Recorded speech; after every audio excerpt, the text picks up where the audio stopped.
Dad, he was the financier. Ah. Had to lend money. They had a place next door to the Great Synagogue in Elizabeth Street. Yeah.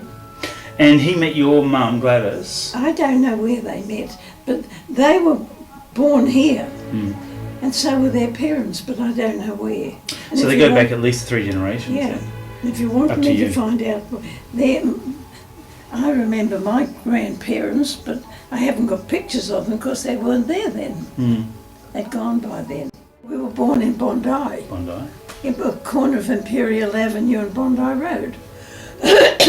And we lived there in a little cottage. And our grandmother lived across the road from Imperial Avenue, Bondi Road, in a block of units. And she lived in that block of units with her, who would she have been, a daughter-in-law, I think, whose husband had died in the war somewhere. But I'm not too sure on these things. Joan did our family history, I never did. Lived in Bondi until I was 12 years old, and we went to build a house in March Street, Bellevue Hill. That's right. And that's where we lived, and I lived until I was married. And you went to Ascombe. Ascombe. That's right. We both went to Ascombe, and I spent more time outside the headmistress's study for chatting instead of... I was no scholar. She was not only studious, but she wanted to be social. She dieted because she wanted... The fields were the social people in Sydney in those days, and she wanted to be with them and go to, concerts and dress up and be thin, and that's how she gave herself TB when she was teenage. She was pretty young at the time, wasn't she? She was about 16 or 17? Yeah, that's right, about 17, 18. We left, I was 20, so it was 1920, 1917, 27, 37.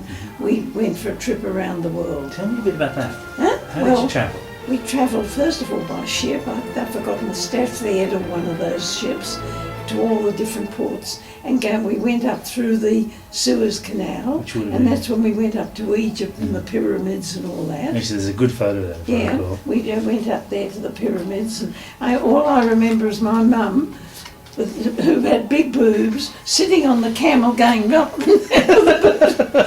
Funny how you remember these. Oh, I can think so. Yeah, there it is. I can see the photo of the camel. And you stopped at London? We stopped in London, and then I was lucky enough to go to the Royal Garden Party at Buckingham Palace because Joan was too sick with TB. Oh, she wasn't well enough to go. So I got to go instead. And I never got to go to Spain because I got a wog somewhere on the way. So I never got to Spain. Anyway, we went to London and we stayed in Sutherland, was it, or something? I can't remember the name of the place, out of London. After we left London, we went, Joan wasn't well, so my father and my brother Harold and I went up to Scotland. Right. We went up to Glasgow and we went to all the looked at the golf courses and everything. And I was the navigator. My father was driving this day and I was the navigator. And we went about 20 miles in the wrong direction because I had the thing back to front. Oh no. Yeah. Oh dear. But anyway, we came back from Scotland and then we were going to Europe, but the war was getting pretty bad. So we went to Paris and we flew to Paris, from London to Paris. And it took so long, we had champagne and chicken sandwiches flying from London to Paris. And then we went by the Queen Mary, got the ribbon from the Normandy for the fastest trip, 3 days across the Atlantic to New York. And we stayed in New York, and then we went up to Niagara Falls, and from Niagara Falls we got the train right across Canada. In those days there was no road. Yeah, it's called something, the Trans-Canadian... I know that they've recently reopened it. It's supposed to be quite magnificently beautiful. Okay, Canada's gorgeous. Banff and Lake Louise we stayed at. That's right. Well, we stayed at the Banff Springs Hotel. And Mum and Dad played golf. They went down and played golf. And then we went over to where the glacier is. Yes. When I went back, many years later, in those days there were no cars. When I went back, all you could see were camper vans and, the glacier was beautiful. The first time we were there, it was white and beautiful. When we went back, it was a bit... sooty. Not sooty. A bit dirty and... Yeah, and all these camper vans around and people... But Lake Louise it was. Sort of on duty at the Bellevue Hills School we went. And I'm trying to think what we did. And we also had, which is a picture of, I think, thing in the back of our back garden. Like the bomb shelter? Yeah, the bomb shelter. Yes, here it is there. Yeah, that's right, the bomb that's shelter. Right, the bomb shelter. Right, yeah. Is that actually in your backyard? That was in our backyard, Oh. yeah. That was Joan's first husband, and Yes. he was killed, he joined the Air Force. Harry Wright, isn't it? Harry Wright, Yeah. and was killed in the Air Force. I met David, I'll tell you, it was during the war. Mm. Haven't I ever told you that story? No, I don't think you have. I used to work at the National Council of Jewish Women I remember that. in Martin Place. Mm. And I'd go there, and David's sister Flora Eisenberg, whose husband was a pharmacist at Rose Bay, and she used to go there on the same day as I did, the National Council. We'd serve meals. And it was a funny thing. I don't believe in fortune tellers, but we used to meet every Monday night, a group of us, and knit bundles for Britain and send them all overseas. And one night, one of the girls said, I've heard of a fortune teller. We'll get the fortune teller to come Monday, come to my house, and while we're in between our knitting, we'll each go and have our fortune told. And this girl told me that I was going to meet a man who was going to ask me to play tennis, where I worked. And he was going to ask me to play tennis, and I was going to be married to him within 3 or 4 months. And I laughed. I came out to the girls and said, ha, ha, ha. I don't work. I'd forgotten I did a bit of voluntary kindergarten work in the canteen. The day we were at the National Council of Jewish Women this day, and unbeknown to me, Flora asked David up for lunch. So we were having lunch, and during lunch, something came up and he said, are you a tennis player? I said, yes. He said, well, would you like a game of tennis at the White City? And he was a member there, and I laughed, took no notice, and after he'd gone, I said to Flora, you wouldn't believe it, and told her what the fortune teller had told me. And that night, I know I was at the canteen, and I was going out with an American, Al Levy, a Yank, who was up stationed, as he said, in Warwick Farm, but Warwick Farm. Warwick. And he rang the canteen to say that his leave had been cancelled and we couldn't go out that night, New Year's Eve. And I said to Flora, oh bugger, New Year's Eve I'm going to sit home twiddling my thumbs, blah, blah, blah. So I got home, rang my cousin Nance Magnus, we were very close. New Year's Eve, when I got home, I rang Nance and I said, what are you doing? She said, nothing.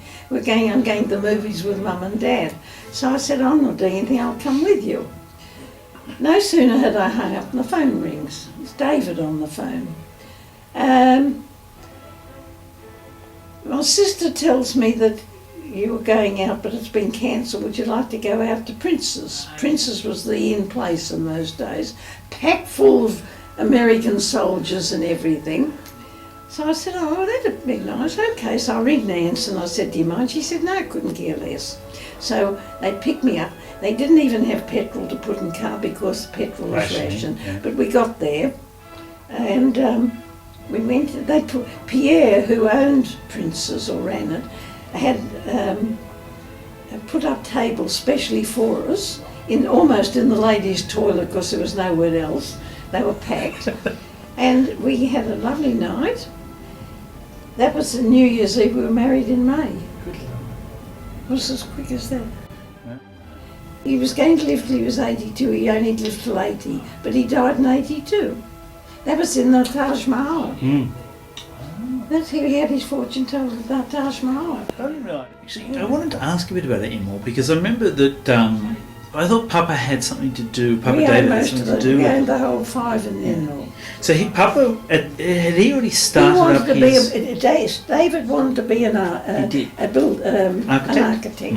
but he had to go into the business, and we made the Abbott coats. Yeah, was that his father's clothing business? Yeah.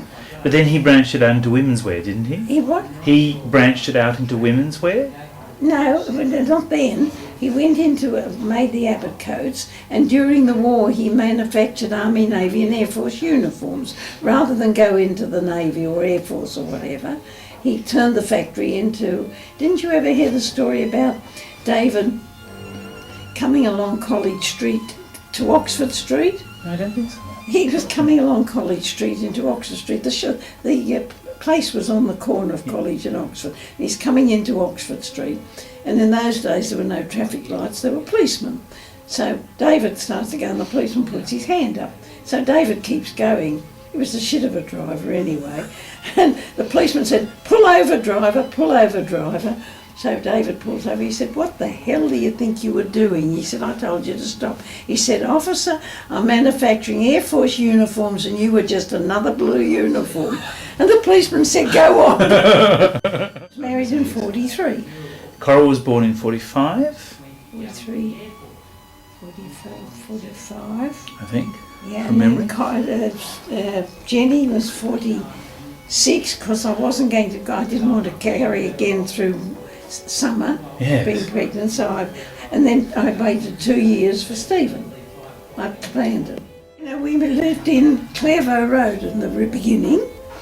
When we were married, we got a place in Clairvaux Road, and we outgrew it very quickly with 3 children. So we moved to Darling Point, Rose Bay, Portland Street. Portland Street. So we moved to Portland Street, where there's a picture of my mother somewhere in Portland Street. I didn't send them to Askham because I thought Askham was very non-Jewish. So, not that it mattered, they went to Kampala. We took the girls for a trip around the Greek islands for our silver wedding. That's right, there's some lovely photos in And there. Stephen never forgave me because we put him to boarding school at Cranbrook. David was always mad at Big Red. Yes. Always wanted to marry Coral. He was at her wedding. He was always madly in love with her. And Coral was married to a latter and married a Lawrence. Papa passed away in 82. That's right. And instead of when they said he'd be 82, he died in 80s. He'd had a clot in the brain when we went skiing one time. I brought him out from skiing. They operated on him in Sydney. I brought him back here. The way he died, he went down like that and died. I thought, how lucky. I couldn't be sorry. I mean, I was sorry, but I wished it could happen to me. John, who he got asbestos being on the ship. On the Navy died ships. of mesothelioma. Well, he never moved in. We never lived together.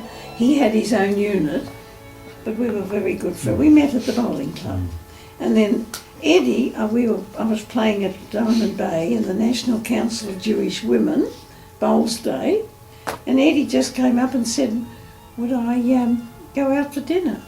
And that was a 17-year friendship, or whatever. But thank God I sent him home 2 nights a week. Well, it gave me a break, gave him a break. Well, he did a lot of good for the Benevolent Society, and he knew he got an Order of Australia. Well, he was terrific. And if I didn't send him home those 2 nights a week, I don't think I could have coped. He had 17 months more longer than he should have when they brought him back to life. We were going out to the airport to see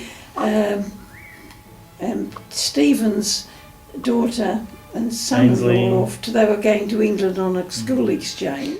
Jenny was coming to meet us to go with us. And I said to Eddie, "I think it'd be a good idea if you go to the garage, bring the car up so that we're all ready to go when Jen comes."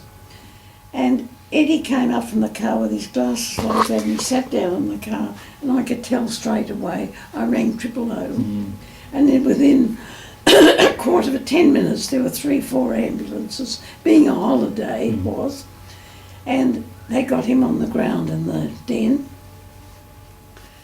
And one of the guys said, his heart stopped, what do you want us to do? So I said, well look, it's really not my decision, he's got a son and daughter, but please get her going again. With the defibrillator, they got her going, and he had another 16, 17 months, but he died of cancer of the liver, which, whether it was good or bad, I don't know, but it's too late to change it. Yeah. But I was never a person that went into history. I was too busy playing golf and bowls or what gold. My mum and dad were foundation members of the Lakes Golf Club. And I joined when I was 16, played with them. And Arthur East was the professional of the Lakes Golf Club, and his son Bob was the same age as me, and we were good friends. Tennis at the White City, I played tennis. Right. Just down here? Yeah, but I played it also at, sure there was one at Bob there somewhere. Yeah, there is, I know there is. There is, isn't it? There, that's him. Yeah, Bob East. Yeah, Bob East. Remember that one? Yeah. He and his wife became we were very friendly. Next to We were best friends for years. Well, that represented New South Wales twice. In Golf. golf. Flew up. I've forgotten where we flew to, but we had to flight up to play golf against people in another state. David's money, I think it was $400, paid the deposit on Monash Golf Club. Wow. He was on the committee of Monash. See, the Jewish people couldn't get into a club in those days. So they had their own social club, which they played over at somewhere near Randwick somewhere. And then so they started Monash. I gave up golf when David, my husband, found he was too much for him. And I said, okay, I'll take up bowls if you will. So we went and had our lessons. And we both joined the bowling club, and we both enjoyed it. And I remember you coming home with quite a few bowling trophies too. You tend to do well at most of the things you turn your hand at, I think. Well, cups and things, but mugs but then David also bought one. He was he wasn't bad golfer or bowler. But we had a lot of pleasure of that we joined Rose Bay originally, and then Rose Bay had a lot. Dover Heights were coming to Rose Bay and it was getting crowded, so we went to Double Bay. And that's where we both played our bridge. I am still a life member of Double Bay. Yeah. Mother and father were bridge players and I used to play bridge with them. That's how I learned bridge. But then those days that was social bridge.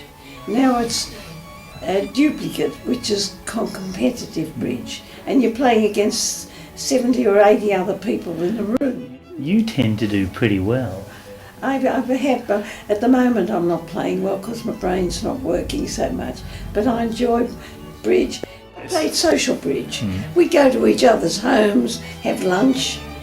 My turn next week, they'd come here, we'd have lunch and play bridge, social.